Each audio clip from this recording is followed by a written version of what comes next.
Lieutenant Sarah Chen had always been small for a soldier. At 5 feet 4 inches and barely 120 pounds, she looked more like a college student than a combat officer. Her thick-rimmed glasses and quiet demeanor only added to the impression that she belonged behind a desk rather than in the field. The other officers at Forward Operating Base Kilo called her the paper warrior behind her back. They whispered about how she had graduated top of her class from West Point, how she could recite military regulations from memory, and how she had never missed a single detail in her reports. But none of that mattered to them. What mattered was that she had never seen real combat. Sarah knew what they thought of her. She could see it in their eyes when she walked into the mess hall. The conversations would stop for a moment, then resume in lower tones.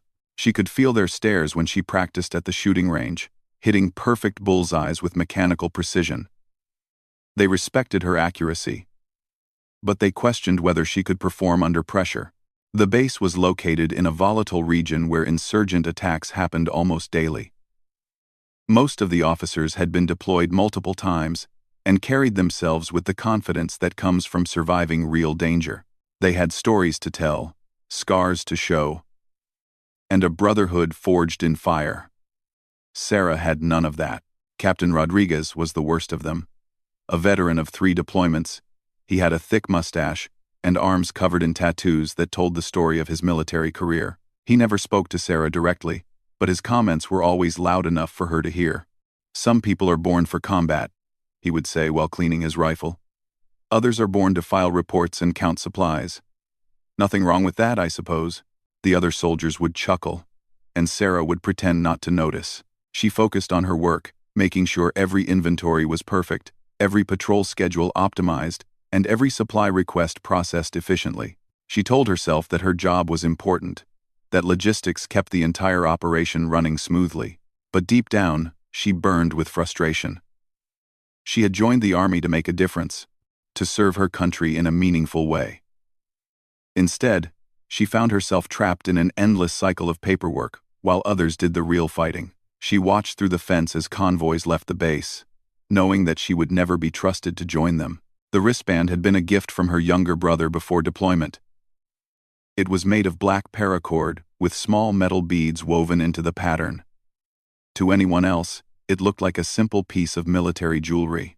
But each bead represented something important to Sarah, a reminder of her training, her goals, and her determination to prove herself worthy of wearing the uniform. She wore it every day, even though regulations were somewhat flexible about personal accessories in the field. Some officers wore wedding rings, others had religious symbols, and a few sported elaborate watches. Sarah's wristband was understated enough that most people never noticed it. Major Thompson was different from the other officers. He was older, maybe 50, with gray hair and tired eyes that suggested he had seen too much over the years. He rarely participated in the casual mockery that seemed to follow Sarah everywhere. Instead, he watched her work with quiet interest, occasionally nodding approval when she completed a particularly challenging task. One afternoon, Sarah was updating the duty roster when Major Thompson approached her desk. The office was busy with the usual pre-mission preparations, and several officers were discussing patrol routes near the large map on the wall. "Lieutenant Chen," the major said quietly, "I need to speak with you about the supply situation in Sector 7. Sarah looked up from her computer, adjusting her glasses. "Yes, sir. The latest reports show we're running low on medical supplies and ammunition. I've already submitted a request for emergency resupply." "Good," he replied, but his eyes seemed to be studying her rather than focusing on the logistics discussion. "Walk with me." They left the crowded office and stepped outside into the afternoon heat. The base was a collection of temporary buildings, surrounded by concrete barriers and razor wire. In the distance, Sarah could see the mountains where insurgent activities were most concentrated. "How long have you been at this base, Lieutenant?" the major asked as they walked. 6 months, sir," Sarah replied. "I was assigned here straight from advanced logistics training." "And how do you find it?" Sarah hesitated. She could give the standard positive response that was expected, or she could be honest. Something in the major's tone suggested he wanted honesty. "It's challenging work, sir," she said carefully. The supply chain management is more complex than anything we studied in training. But I feel like I could be contributing more to the mission. Major Thompson stopped walking and turned to face her. What kind of contribution did you have in mind? I know the other officers think I'm not suited for combat operations, Sarah said, the words coming out faster than she intended. Maybe they're right. But I trained for more than just logistics.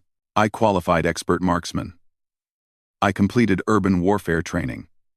And I know I could be useful in the field, if given the chance. The major was quiet for a long moment, studying her face. The others don't understand your background, do they? Sarah looked at him with surprise. My background, sir? Your personnel file makes for interesting reading, Lieutenant. Most people only see the West Point graduate with perfect academic scores. They don't know about your civilian background. Sarah felt her stomach tighten. Her past was not something she discussed with anyone on the base. I'm not sure what you mean, sir. Your father was a police officer, Major Thompson said gently. Detective, actually. Killed in the line of duty when you were 16.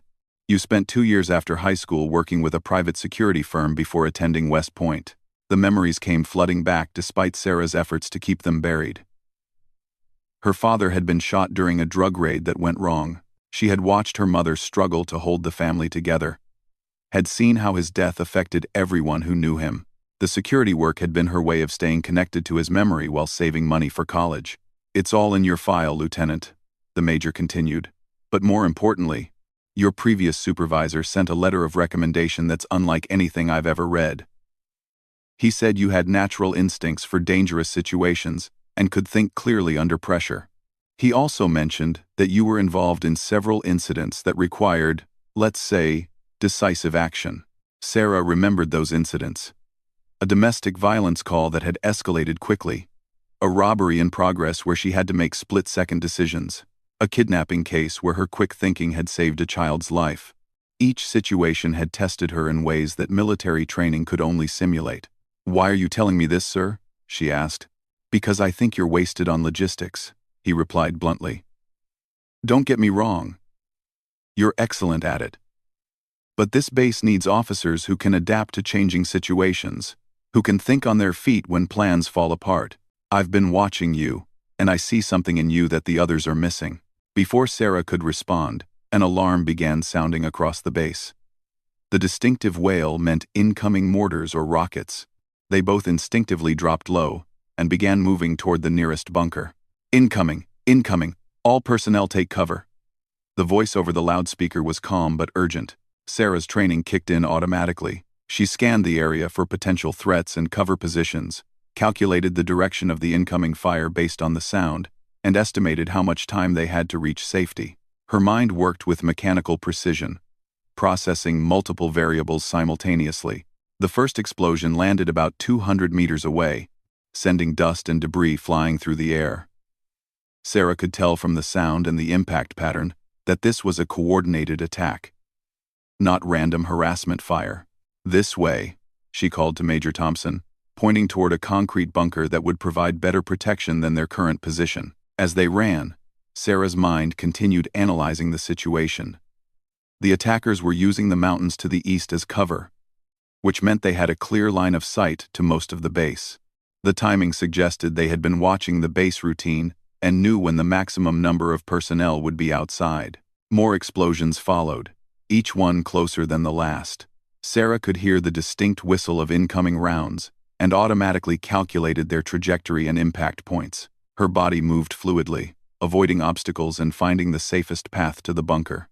They reached cover just as another round impacted nearby. The concussion wave was strong enough to rattle their teeth, but they were safe inside the thick concrete walls. Are you all right, sir? Sarah asked, checking the major for injuries. I'm fine, he replied, but he was looking at her with obvious surprise. That was impressive movement, Lieutenant. You seem to know exactly where those rounds were going to land. Sarah shrugged, embarrassed by the attention. Basic ballistics, sir. Sound and timing can tell you a lot about trajectory. Most people don't think that clearly when explosives are falling around them. the major observed.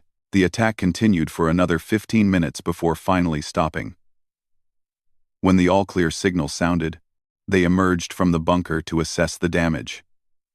Several buildings had been hit, and there were minor injuries among the personnel, but nothing catastrophic. Sarah immediately began mentally cataloging what supplies would be needed for repairs and medical treatment. It was automatic behavior, part of her logistics training, but she also found herself analyzing the attack pattern and considering how the base defenses could be improved. "Lieutenant," Major Thompson said as they walked back toward the command center, "I want you to write up a detailed report about this attack. Not just the damage assessment, but your analysis of their tactics and our vulnerabilities." "Yes, sir," Sarah replied. "And Lieutenant," he added, stopping again to look at her directly, "I think it's time we discussed expanding your responsibilities." That evening, Sarah sat in her small quarters writing the report. But her mind kept drifting to the major's words about expanding her responsibilities. She touched the wristband on her wrist, feeling the small metal beads that marked important moments in her life. Each bead represented a goal she had set for herself, a challenge she had overcome, or a lesson she had learned. The largest bead was for her father, a reminder of the sacrifice that had inspired her to serve. The smallest ones marked her achievements in training, her graduation from West Point, and her arrival at the base. But there was one empty space on the band, a gap where she had planned to add a bead when she finally proved herself in combat. She had been carrying the spare bead in her pocket for months, waiting for the right moment to add it to the pattern. As she worked on her report, Sarah found herself writing not just about the damage and casualties, but about the tactical situation and potential improvements to base security. She analyzed the timing of the attack, the choice of targets, and the likely escape routes used by the insurgents. Her recommendations were detailed and specific. Better observation posts on the eastern perimeter, improved communication protocols during attacks, and revised patrol schedules to provide better early warning. She also suggested changes to the base layout that would reduce vulnerability to indirect fire. When she finished writing, Sarah realized she had produced something far more comprehensive than the simple damage report she had been assigned.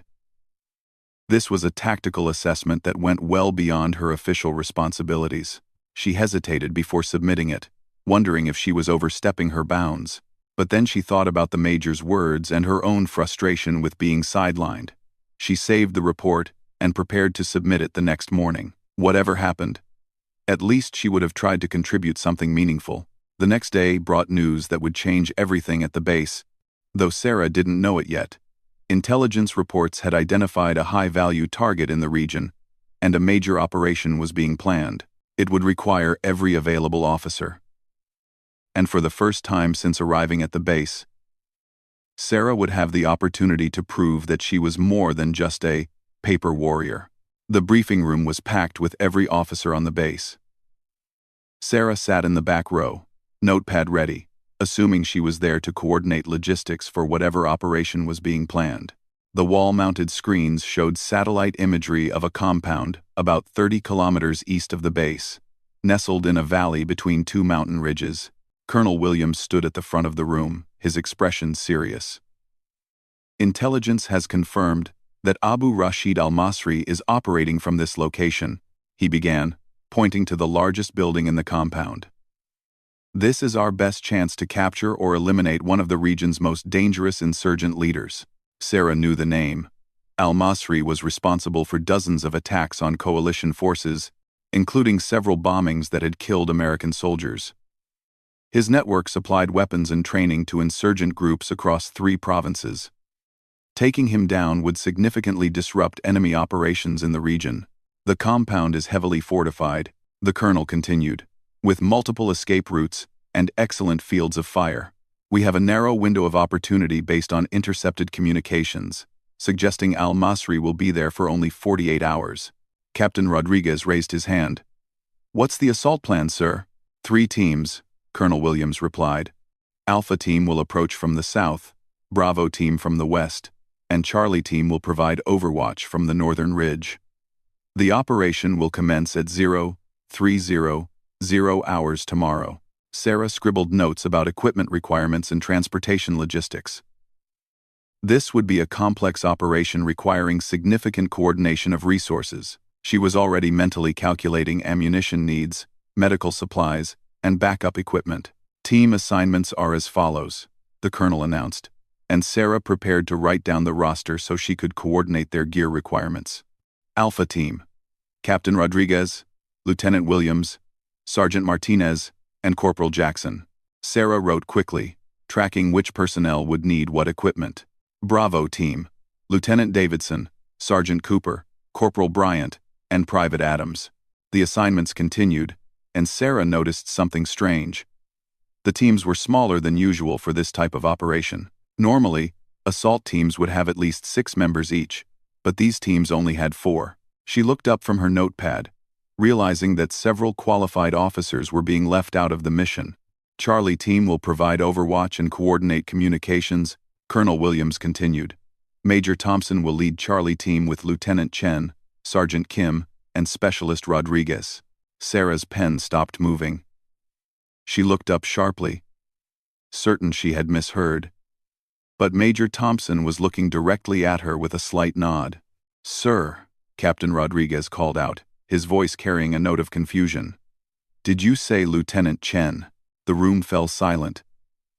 Sarah could feel every eye in the room turning toward her.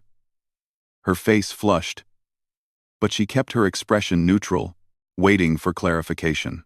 "That's correct," Colonel Williams replied calmly.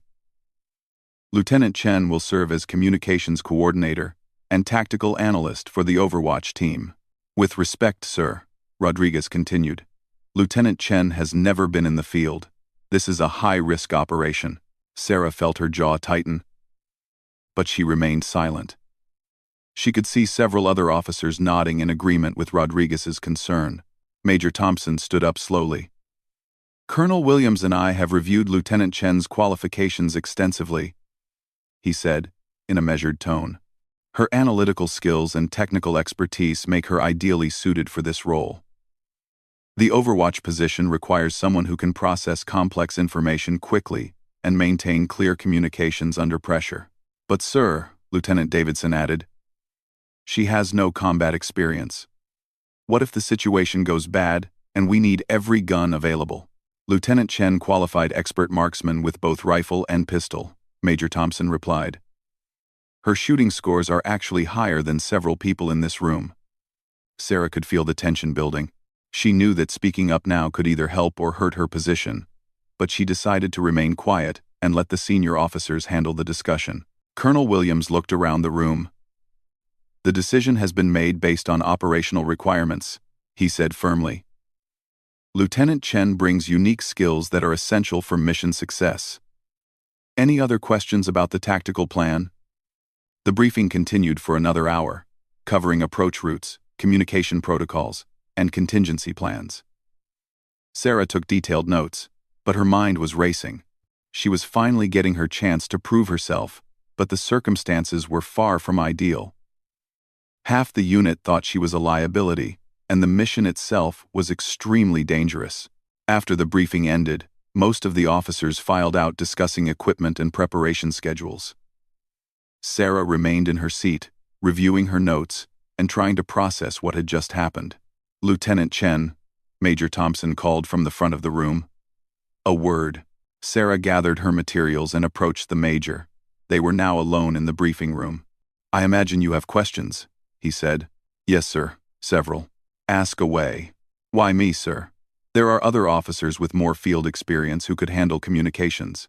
Major Thompson sat on the edge of the conference table, his expression thoughtful. "Because this mission isn't just about communications," he replied. "We're going up against a target who has evaded capture for 2 years.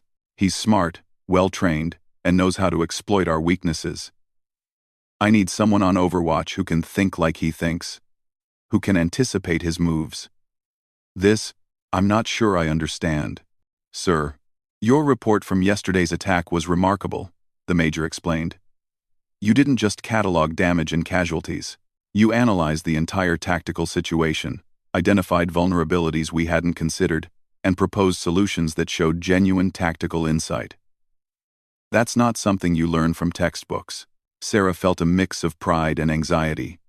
But the other officers are right, sir. I don't have combat experience. Combat experience is valuable, Major Thompson agreed. But it can also create blind spots. Veterans sometimes rely too heavily on what worked before, instead of adapting to new situations. You don't have those preconceptions. He paused, studying her face carefully. There's something else, Lieutenant. Your personnel file mentions several incidents during your security work where you had to make life or death decisions. Those experiences count as combat experience, even if they weren't military operations. Sarah's mind flashed back to those civilian incidents. The armed robbery where she had been forced to shoot an attacker. The domestic violence situation where split-second timing had saved a woman's life. The kidnapping case where her tactical thinking had led to the safe recovery of a child. Each situation had been different, but they all required the same combination of quick thinking and decisive action. I need you to be honest with me, Lieutenant, Major Thompson continued. Are you ready for this? Because if you have any doubts, now is the time to speak up. Sarah met his gaze directly. I'm ready, sir. Good. Report to the armory at 1,400 hours for equipment issue. We'll do a final briefing at 1,800. Then move out at 2,300. The next several hours passed in a blur of preparation. At the armory, Sarah was issued a modified M4 carbine with advanced optics, night vision equipment, communications gear, and enough ammunition for an extended engagement. The equipment was heavier than what she was used to, but she adapted quickly. She spent an hour at the firing range, zeroing her rifle and familiarizing herself with the specific weapon she would carry. Her shots formed tight groups at various distances, and she felt confident in her marksmanship despite the whispered comments from other soldiers who had come to watch. The afternoon briefing was more detailed than the morning session, focusing on specific positions, timing, and contingency plans. Sarah studied the terrain maps carefully, memorizing landmarks and identifying potential problems. The overwatch position was on a ridge about 800 meters from the target compound, providing excellent visibility but limited escape routes if they were discovered. Charlie Team's primary job is intelligence gathering and communications, Major Thompson explained during the team briefing. We coordinate between the assault teams, monitor for reinforcements, and provide early warning if the situation changes. Sergeant Kim, a veteran communications specialist, would handle radio coordination. Specialist Rodriguez would manage the surveillance equipment. Sarah would analyze tactical developments and provide recommendations to the assault teams. Lieutenant Chen, the major added, I want you to focus on the big picture. Watch for patterns, anticipate problems, and don't hesitate to speak up if you see something the rest of us are missing. As evening fell, Sarah found herself checking and rechecking her equipment. Her rifle was clean and properly zeroed. Her radio was functioning perfectly. Her night vision goggles provided crystal clear images, but she couldn't shake the feeling that she was missing something important. She touched her wristband absently, feeling the familiar pattern of metal beads. In a few hours, she would finally have the chance to prove herself in real combat. The empty space on the band seemed to pulse against her wrist, waiting for her to earn the right to fill it. The convoy departure was scheduled for 2,300 hours, but at 2,245, an urgent intelligence update changed everything. New information from surveillance drones, Colonel Williams announced over the radio. Al-Masri has increased security around the compound. We're now seeing twice as many guards as expected, plus what appears to be a technical vehicle with mounted weapons. Sarah listened to the radio chatter as team leaders discussed the implications. The original plan had assumed normal security levels, but this new development significantly increased the danger for the assault teams. All teams, hold position while we assess options, the colonel ordered. Major Thompson gathered Charlie Team around a map table. This changes our roles significantly, he said quietly. The assault teams will be moving into a much more dangerous situation than we planned. Our overwatch position becomes critical for their survival. Sarah studied the updated intelligence photos. The technical vehicle was positioned to cover the main approach route, and additional guards were posted at locations that hadn't been occupied during previous surveillance. "Sir," she said hesitantly, "what if Al-Masri knows we're coming?" The question hung in the air for a moment. Major Thompson looked at her sharply. "Explain your thinking." "The timing is suspicious," Sarah continued, gaining confidence. "According to intelligence, he was supposed to be at the compound for 48 hours with normal security. But right before our operation, he suddenly increases security to maximum levels? That suggests he either received warning or changed his plans for other reasons." Sergeant Kim nodded slowly. "That would explain the technical vehicle. It's positioned perfectly to ambush anyone approaching from our planned route. If that's true," Specialist Rodriguez added, "then our assault teams could be walking into a trap." Major Thompson was quiet for a long moment, processing the implications. Finally, he picked up his radio. "Actual, this is Charlie 6, he called to Colonel Williams. "Go ahead, Charlie 6. Request permission to brief you on a potential tactical concern. Stand by." 2 minutes later, Colonel Williams appeared at their position. Major Thompson quickly explained Sarah's analysis and its implications. "So you think this is a setup?" the colonel asked. "It's possible, sir," Sarah replied. "The security changes are too convenient to ignore.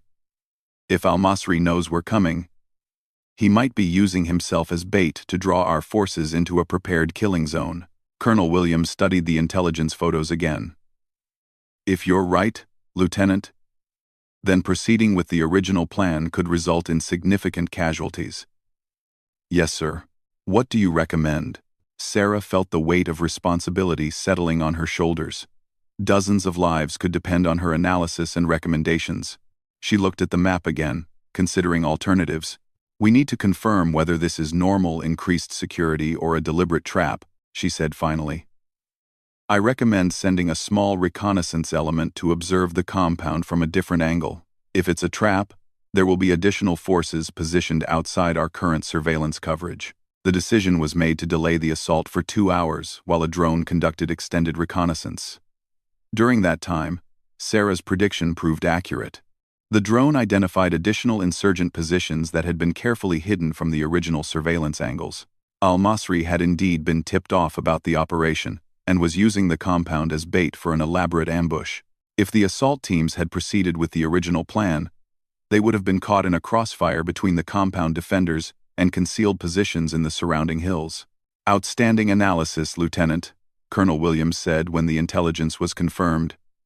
"You may have saved a lot of lives tonight, but the mission was far from over. With the ambush detected, they needed a new plan to capture Al-Masri before he could escape." And Sarah was about to discover that her real test was just beginning. The revised plan was Sarah's idea, born from hours of studying the terrain and insurgent positions. Instead of a direct assault into the prepared ambush, they would use Al-Masri's trap against him. "The compound has excellent defensive positions," Sarah explained to the assembled team leaders, pointing at the map with newfound confidence. "But those same positions become weaknesses if we can get behind them. The insurgents are expecting us to approach from the south and west. They're not prepared for an attack from the north." Colonel Williams studied her proposed route. "That approach requires scaling a near-vertical cliff face. It's extremely dangerous terrain." "Yes, sir. But it's also impossible to defend effectively," Sarah replied. "Their heavy weapons are positioned to cover the valleys, not the cliff approaches. A small team could rappel down from the northern ridge and take the compound from behind, while the insurgents are focused on fake movements in the valleys." Major Thompson leaned forward. "You're talking about a very small insertion team. Maybe 4 people at most. And they'd be completely cut off if something went wrong." Sarah nodded. "The overwatch position becomes even more critical in this scenario. Charlie team would need to coordinate not just communications, but also provide precision fire support for the insertion team." The plan was audacious and risky, but it offered the best chance of success given the changed circumstances. Colonel Williams approved the modification. "But with one significant change. I want our most experienced climber leading the insertion team," he declared. "Sergeant Martinez has mountaineering training." "Agreed, sir," Major Thompson replied. "But I want Lieutenant Chen to accompany the insertion team as tactical coordinator." The room fell silent. Captain Rodriguez looked incredulous. "Sir, with respect. This is now the most dangerous part of the entire operation. We're asking the insertion team to rappel down an 80-foot cliff in complete darkness, then assault a fortified position, which is exactly why I want our best tactical analyst with them," Major Thompson replied calmly. Lieutenant Chen identified the ambush and developed the counter-strategy. She understands this situation better than anyone. Sarah felt her heart racing, but she kept her expression neutral. This was far beyond what she had expected when she was first assigned to Charlie Team. Now she was being asked to participate in the most dangerous aspect of the mission. "I can handle it, sir," she said quietly. Colonel Williams looked directly at her. "Lieutenant, I want you to understand what you're volunteering for. You'll be rappelling down a cliff face with minimal light, then engaging in close-quarters combat with an unknown number of hostiles. There's a significant chance you won't make it back." "I understand, sir." "Why?" he asked. "You could coordinate just as effectively from the Overwatch position." Sarah thought about her father, about the security incidents that had shaped her before the military, about 6 months of being dismissed as a paper warrior. The words came from somewhere deep inside her. "Because it's the right thing to do, sir. The insertion team needs someone who understands the tactical situation completely. And because I joined the army to serve, not to watch from a distance." The final team composition was settled.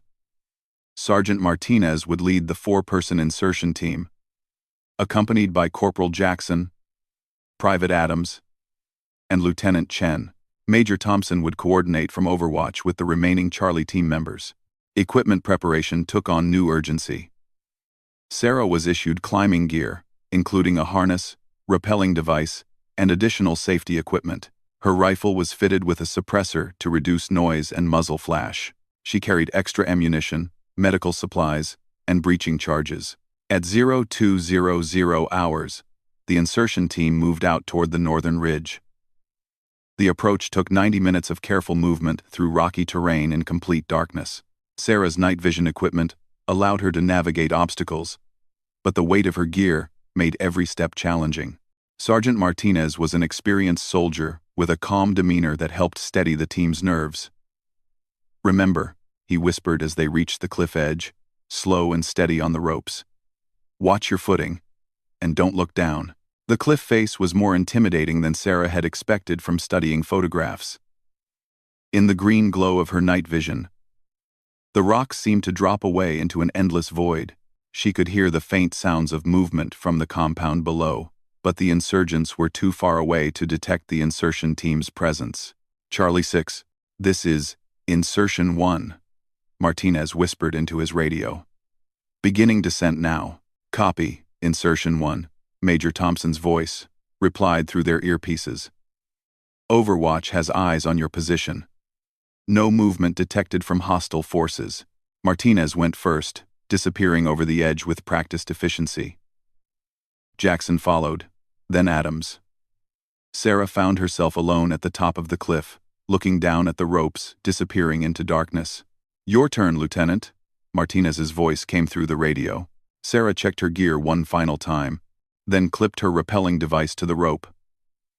The first step over the edge was terrifying, but her training took over. She controlled her descent carefully, using her feet to push away from the rock face when necessary. Halfway down, she heard voices from the compound. Arabic words she couldn't understand, but the tone suggested normal conversation rather than alarm. The insurgents remained unaware of the approaching threat. She touched down silently in a small clearing, about 50 meters from the compound's rear wall. The other team members were already in position, weapons ready. Through her night vision, Sarah could see the building layout exactly as it had appeared in the intelligence photos. "Overwatch, this is Insertion 1, Martinez whispered. "Team is in position.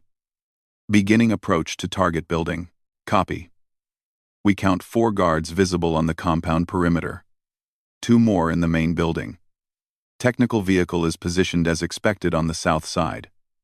Every 3. Kapanaklis Mine 4-3. Kapanaklis mine 4-3. Kapanaklis mine X please. Sarah studied the compound through her rifle scope. The main building was a 2-story stone structure with small windows and a flat roof.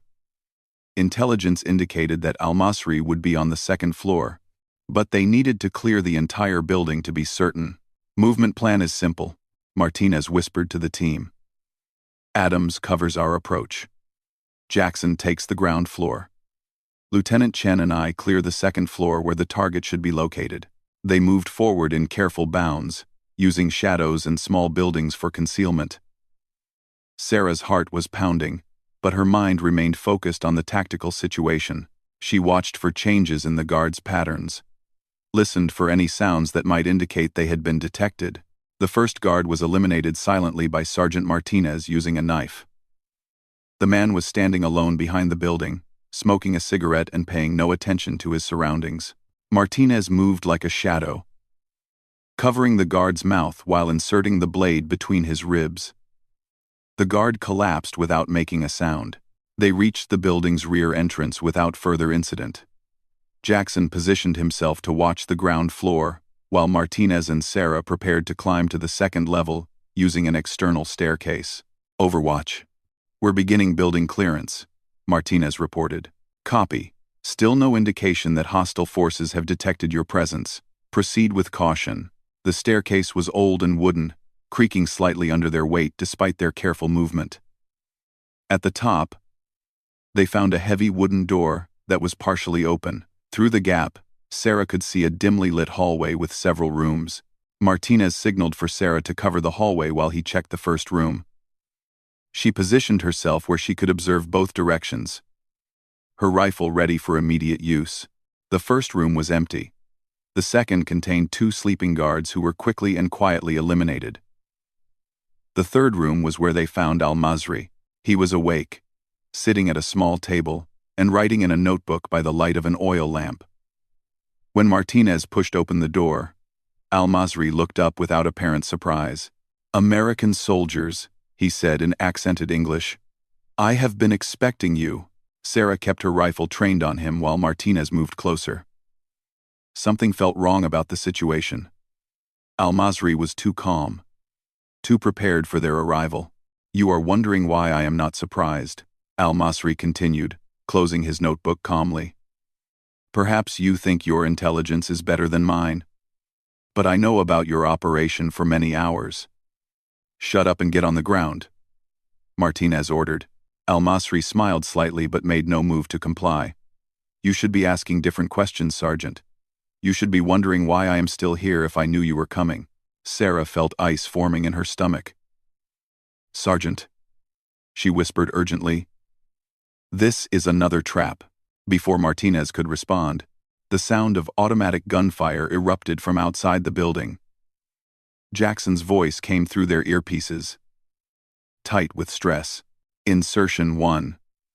We've got multiple hostiles moving on our position. They came out of nowhere. 1. Overwatch. What's your status?" Martinez demanded. Major Thompson's voice was strained. "We're counting at least 20 armed individuals converging on the compound. They were hidden in positions we couldn't observe from this angle." Al-Masri laughed softly. "My friends have been waiting in the old irrigation tunnels. Your excellent surveillance could not see underground." Sarah's mind raced through the implications. The irrigation system would allow insurgent forces to move undetected throughout the area. They had walked into a perfectly executed trap, and now the insertion team was cut off with hostile forces between them and any possible escape route. "We need to move," Sarah told Martinez. "Now." "Negative," he replied. "We complete the mission first." But as Martinez moved toward Al-Masri, the insurgent leader reached under the table and produced a grenade. His thumb was already positioned over the pin. "You will not take me alive," Al-Masri declared, "and you will not leave this room alive either." Time seemed to slow as Sarah processed the situation. Al-Masri was positioned so that killing him would likely trigger the grenade, destroying them all. But leaving him alive meant he could escape again and continue his terrorist activities. Her civilian security experience suddenly provided the answer. She had faced a similar situation during a hostage incident 3 years earlier. The solution required split-second timing and absolute precision. "Sergeant, trust me," she whispered. "When I move, take him alive." Before Martinez could object, Sarah shifted her aim slightly and fired a single suppressed round. The bullet struck Al-Masri's wrist, severing tendons and causing him to drop the grenade involuntarily. Martinez lunged forward and secured both the insurgent leader and the weapon before it could detonate. "Outstanding shot," Martinez breathed. "How did you know to aim there?" "Experience," Sarah replied simply. The sound of approaching footsteps in the hallway interrupted any further discussion. Jackson's voice came through their earpieces again. "Multiple hostiles entering the building. Ground floor is compromised. You need to find another way out." Sarah looked around the room quickly, assessing options. The windows were too small to escape through, and the staircase was now blocked by hostile forces. But the building's construction gave her an idea. "The roof," she told Martinez. "These old buildings usually have roof access through a hatch." They found the access ladder in a small closet. Martinez went first, dragging the semi-conscious Al-Masri with him. Sarah followed, pausing at the top to secure the hatch behind them. On the roof, they could see the tactical situation clearly for the first time. Insurgent forces had indeed emerged from concealed positions throughout the compound. Jackson was pinned down behind a small outbuilding, exchanging fire with multiple attackers. "Overwatch, this is Insertion 1, Martinez called. "We have the target, but we're trapped on the building roof. Request immediate support." "Copy, Insertion 1. Stand by for precision fires." What happened next demonstrated why Major Thompson had wanted Sarah on the team. Using her radio, she began coordinating precision strikes from the Overwatch position, calling out target locations with remarkable accuracy. "Overwatch, hostile position bearing 070 from our location, approximately 60 meters. 2 individuals with automatic weapons." The response was immediate. 2 suppressed rifle shots from the Overwatch position eliminated the targeted threats. "Target down. Next position bearing 120. 4 individuals moving toward Jackson's position."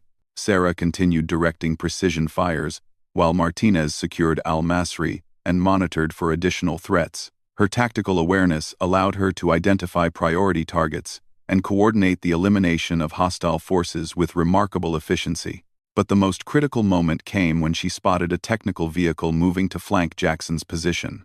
The mounted weapon system would have overwhelming firepower advantage. "Overwatch, priority target. Technical vehicle moving from compound entrance toward Jackson's location. I need that weapon system eliminated immediately." "Negative, Insertion 1. Target is outside our effective range." Sarah looked at the distance and elevation angle. The shot would be extremely difficult, requiring her to compensate for wind, elevation, and a moving target. But Jackson would be dead in less than 30 seconds if the technical reached his position. "I have the shot," she told Martinez. "Lieutenant, that's an 800-meter shot from an elevated position at a moving target. Are you certain?" Sarah was already adjusting her scope. "I'm certain." She controlled her breathing, calculated wind drift and bullet drop, and led the target appropriately. The rifle bucked against her shoulder, and 0.8 of a second later, the technical vehicle's driver slumped forward. The vehicle veered off course and crashed into a stone wall. "Unbelievable shot." Major Thompson's voice came through the radio. "How did you make that calculation so quickly?" Sarah didn't respond immediately. She was focused on the tactical situation, already identifying the next priority target. But as she worked, she found herself unconsciously touching the wristband on her right arm. The beads felt different now, somehow heavier with meaning. Each one represented not just a goal or achievement, but a life-or-death decision she had made. The largest bead was for her father, but the smaller ones weren't just training milestones. They were kill tallies. Each bead marked a time when she had been forced to take a human life in the line of duty. The armed robber during her civilian security work, the kidnapper who had threatened a child, the domestic abuser who had turned violent when cornered.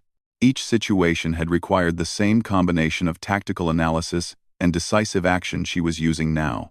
Sarah had never spoken about those incidents to anyone in the military. Her personnel file mentioned decisive action and life-threatening situations, but it didn't specify what those actions had been. She had joined the army hoping to serve in a way that might prevent such situations, but instead found herself relegated to logistics while her real skills went unused. Tonight was different. Tonight, she was finally able to use all of her abilities in service of something meaningful. The extraction took another 40 minutes of careful movement and coordination. Using precision fires from both Sarah's position and the Overwatch team, they systematically eliminated hostile forces and created a safe corridor for movement. Jackson was successfully extracted with minor injuries, and Al-Masri was secured for transport. As they reached the rally point where vehicles waited to return them to base, Colonel Williams was waiting with additional security elements. "Outstanding work, all of you," he said as they approached.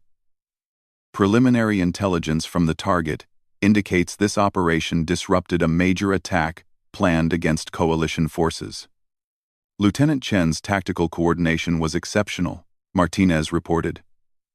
She identified the trap, called precision fires that eliminated at least 12 hostile combatants, and made shots that I wouldn't have attempted myself.